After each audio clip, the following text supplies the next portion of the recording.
Good morning, everyone. I am Sittie Norhaida Ipon from BSN2-A. So today I am going to do a return demonstration for female and male catheterization. So first I will perform the female catheterization. So the first things that I will do is I am going to check for the doctor's order or the patient chart. So my patient here is Miss Olivia Smith, 47 years old with the medical record of 149.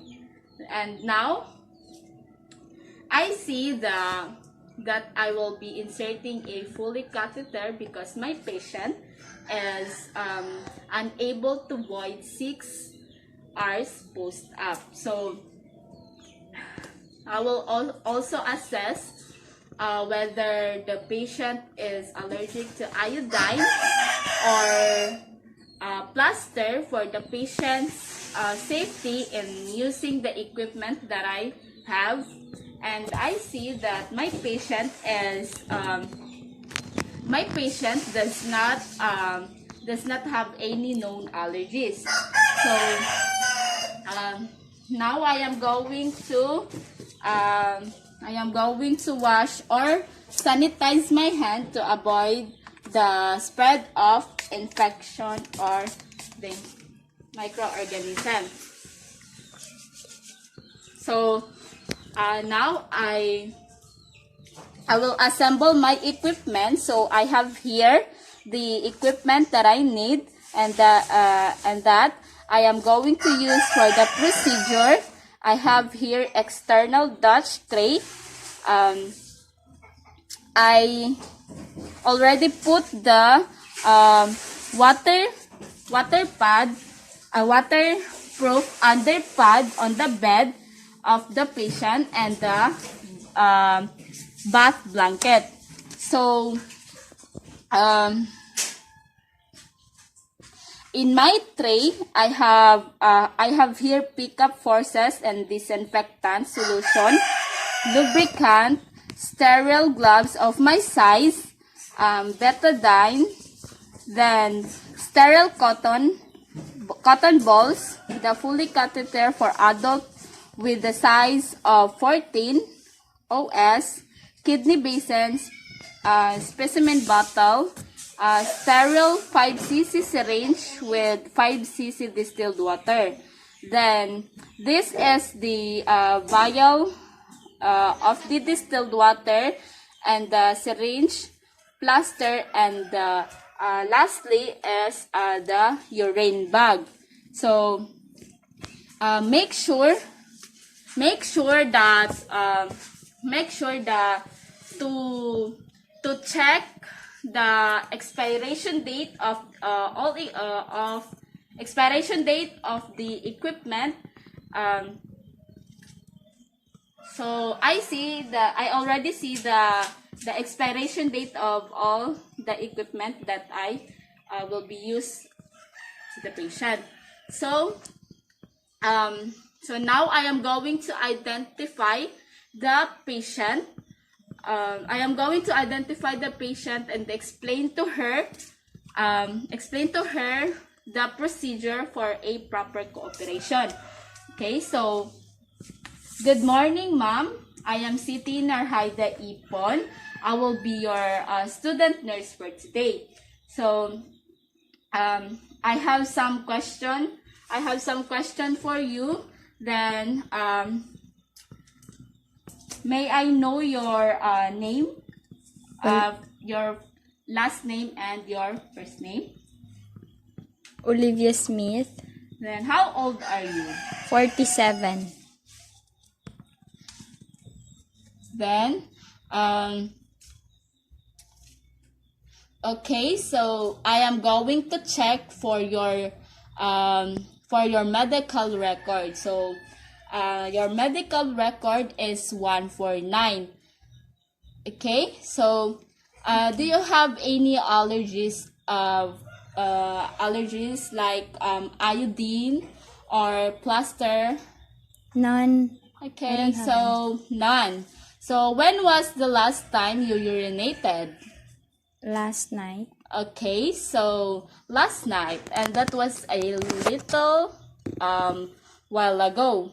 So I have an order for urinary catheterization, and that means that I have gonna be inserting a tube inside your urethra, and it's gonna be setting in your bladder, and will help drain any urine that you have there.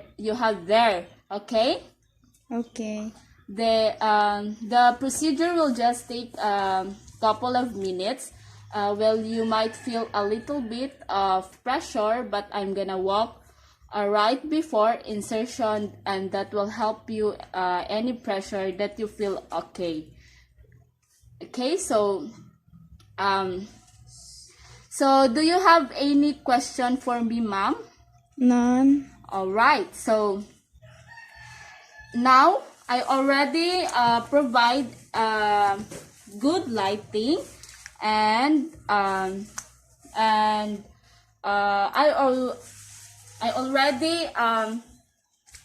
already closed the door and the window to minimize the privacy of to minimize the embarrassment of the patient. Okay, so again, I already put the waterproof underpad on the bed of the patient, and so now I am going to place a patient on a dorsal recumbent position.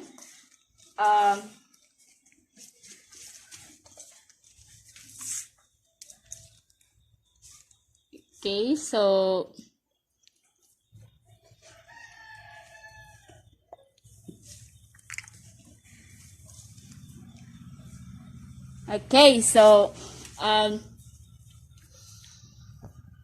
so with the feet apart and drape, I will put the drape on the patient.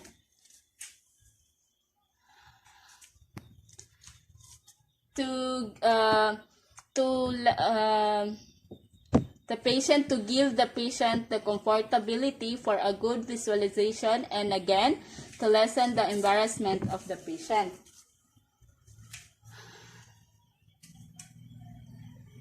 So then now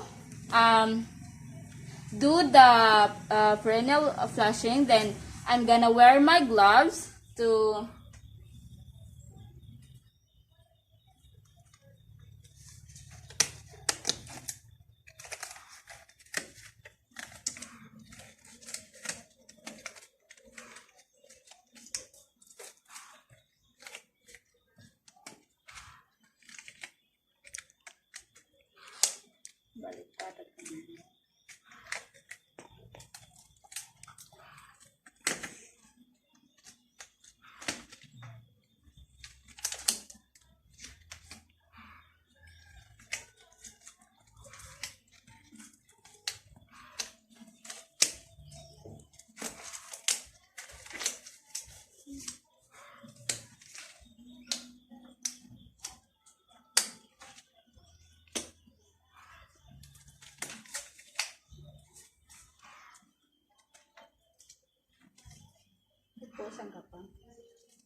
so I'm gonna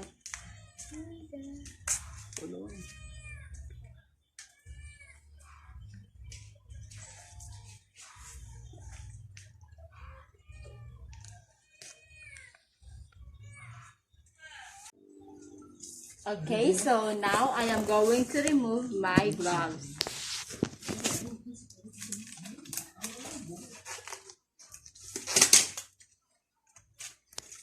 Then I will prepare the pulley catheter to the area. Then, put the drape to the area.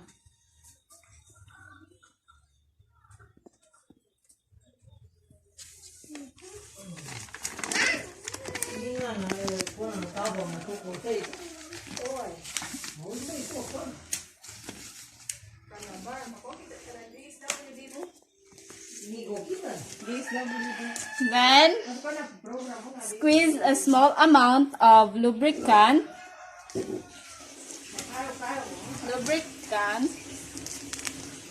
to the OS.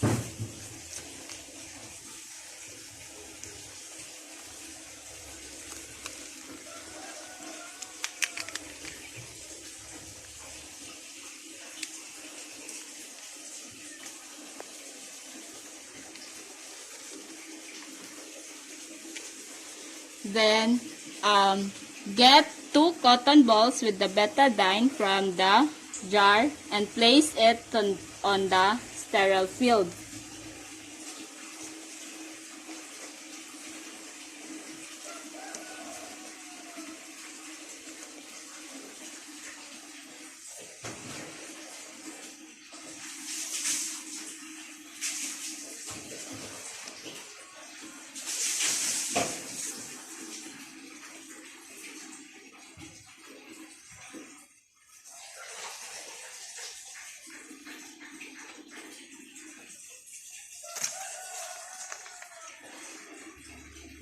Then put on sterile gloves and place the fenestrated drape over the vulval area, exposing the labia to provide a sterile field.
Then I will dispose the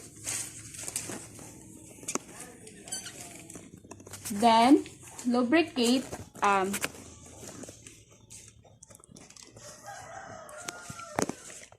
so now I will put the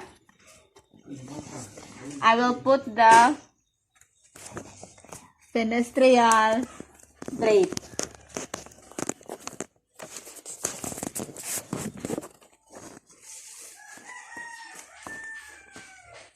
Ito siguro, mga prep ito.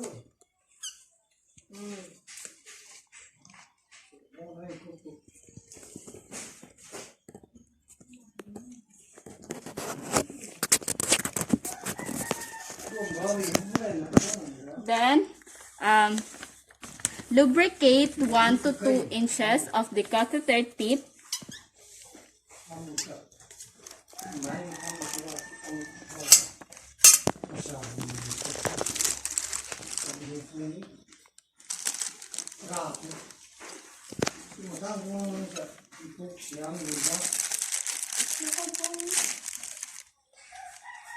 Then I will dispose.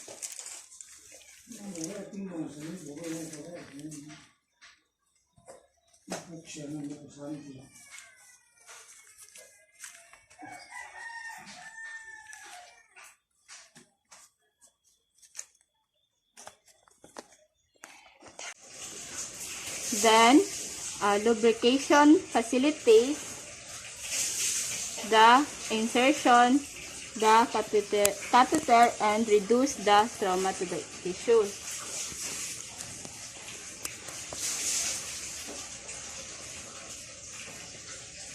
Then, with the thumb and forefinger of your non-dominant hand, spread the labia with the dominant hand and disinfect the meatus twice with the cotton balls with betadine.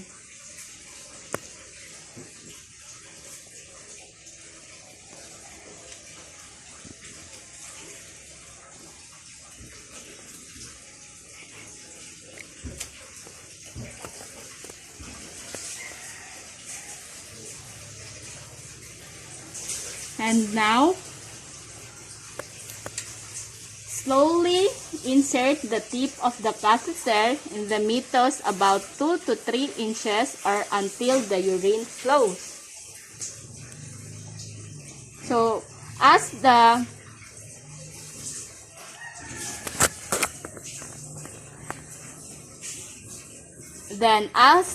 patient to take a deep breath and rotate the catheter gently if slight resistance is met. Then now I am going to insert the water. So ma'am, can you please take a deep breath? Okay, that's good. So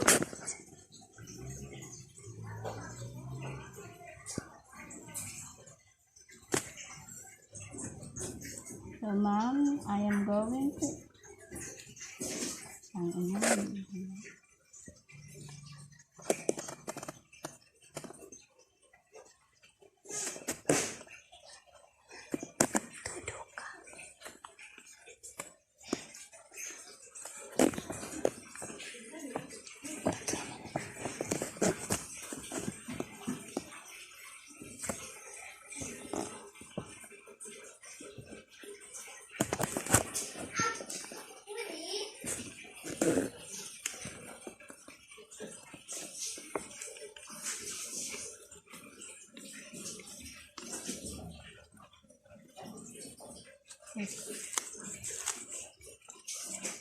okay, so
and now I am going to place the urinary bag under the patient bed, but then I am going to make sure that I can observe it better.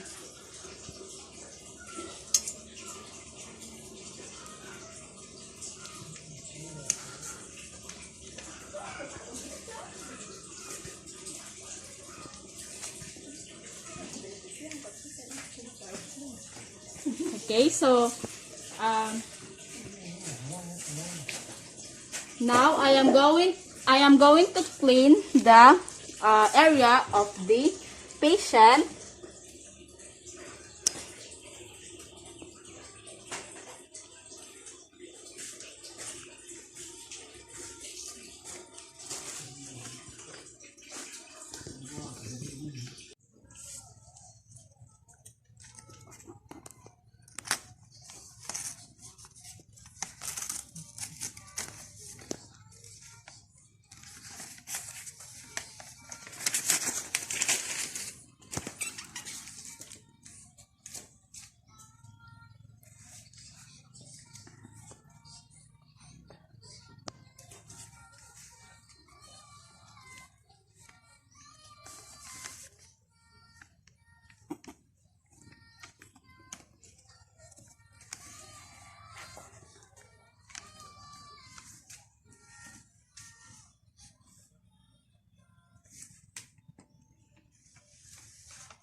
So now I am going to remove my gloves.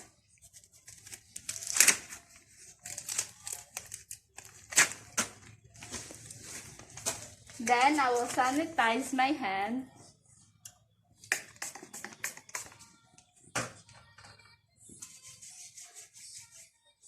Then I am going to thank